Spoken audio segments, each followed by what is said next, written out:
আলাইকুম। আজকে অনেক বৃষ্টি। এখন বাইরে তো যাওয়ার কোনো ইয়ে নাই।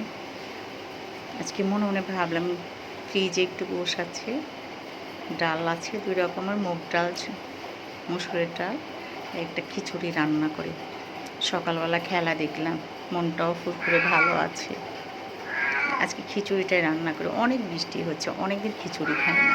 আমি একটা হাঁড়ি দিলাম, হাঁড়ি দিয়ে কুচা পেঁয়াজ দিলাম, কুচায় রাখা কতখানিকটা পেঁয়াজ দিয়েছি, যে একটু কাঁচামরিচ দিলাম, তেজপাতা, এলাচ, লবঙ্গ, দারচিনি, এটা দিয়ে আমি পেঁয়াজটাকে ভালো করে ভেজে নিই। এখানে মশলা দিচ্ছি হলুদ, ধনের গুঁড়ি, রসুন বাটা, আদা বাটা, জিরা বাটা, ঝালের গুঁড়ি, এটাও আমি দিয়ে দিলাম মশলা একসঙ্গে। এটা খিচুড়ি, চাল ডাল গোশ দিয়ে খিচুড়ি রান্না করলাম। আচ্ছা দেখেন, আমি মশলাটাকে ভালো করে ভুনে নিচ্ছি, সুন্দর করে একটু কষায় টষায় নিচ্ছি আর কি মশলাটা। এখন একটু পানি দিলাম, পানি দিয়ে মশলাটাকে ভালো করে আমি কষায় নিচ্ছি। একটু লবণ দিচ্ছি, দিয়ে আমি একটু কষায় নিই। এটা হচ্ছে গরুর গোশ। হ্যাঁ, গরুর গোশটা আমি ছোট্ট করে একটু টুকরাটা ছোট করে সাইজ করে দিলাম, যেহেতু খিচুড়ির ভিতরে দিব তো, তাই দেখেন সুন্দর করে গোশটাকে আচ্ছা করে কষায় নিলাম। আমি সুন্দর করে কষায় নিচ্ছি। শোনেন, বাসায় যদি মুরগি থাকে, খাসির গোশ থাকে, গরুর গোশ থাকে, একটু থাকলেই হলো। বৃষ্টির দিনে একটু খিচুড়ি রান্না করলে একটু গোশ দিলে হয়তো বা আমার কাছে ভালো লাগে। আলুটা ভিজিয়ে রাখছিলাম, আলুটাও দিয়ে দিলাম। এটা খিচুড়ির ভিতরে আলু খেতেও মজা লাগে।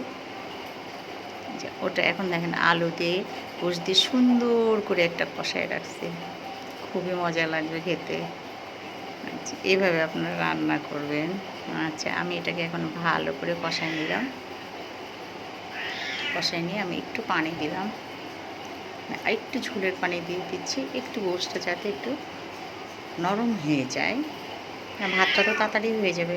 আমি কিন্তু আমার বাসায় থাকা সিদ্ধ যে চালটা আমি ভাত খাই, আমি ওই চালটা দিয়ে কিন্তু খিচুড়ি রান্না করছি। এখন আমি দেখছি যে আগলা করে দেখি কেমন অবস্থা। অল্প অল্প একটু ঝোল আছে, হ্যাঁ অল্প অল্প ঝোল আছে। এখন আমি এটাকে এই যে চাল ডাল একসঙ্গে সবগুলো দিয়ে এই যে ভেজে নেব। আমি এটাকে বসের মধ্যে ঢেলে দিলাম, দিয়ে দেখেন এটাকে ভালো করে ভেজে নিচ্ছি। মুসুর ডাল এবং মুগ ডালটা ভেজে আমি নিয়েছিলাম। পাশে আমি গরম পানি বসাইছি দেওয়ার জন্য, ভালো করে কষিয়ে নিলাম। নিয়ে আমি এই যে গরম পানিটা দিয়ে দিচ্ছি। এখন খিচুড়ির ভিতরে গরম পানিটা দিয়ে দিলাম, দিয়ে আমি একটু নাড়াচাড়া করে নিব। নাড়াচাড়া করে নিচ্ছি, নিয়ে আমি এটাকে এখন ঢেকে দিব। ঢেকে দিলাম। কিছুক্ষণ পরে আমি দেখি অবস্থাটা কেমন হয়েছে। দেখেন তো আমার খিচুড়িটা, এই দেখছেন খিচুড়িটা। আর অনেক বৃষ্টি হচ্ছে, বাইরে অনেক পানি রাস্তায় দেখলাম, পানি হয়েছে। বাইরে বৃষ্টি কমছে না। একটু ঘি দিয়ে দিলাম আমি একটার পর থেকে।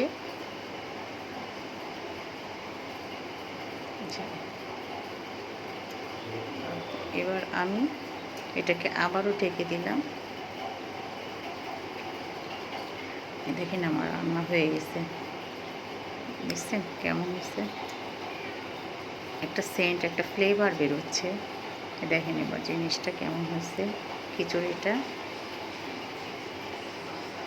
ছটপট করে, বাসায় কিছু থাকলে এভাবে বৃষ্টির ভিতরে রান্না করে খেয়ে নিতে হবে।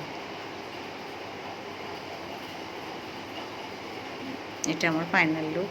আপনাদের যদি ভালো লাগে এমন করে রান্না করবেন। মুরগি হোক খাসি হোক সব কিছু দিয়েই রান্না করা যাবে। এরকম খিচুড়িটা এক একটা সময় এক এক রকম রান্না করে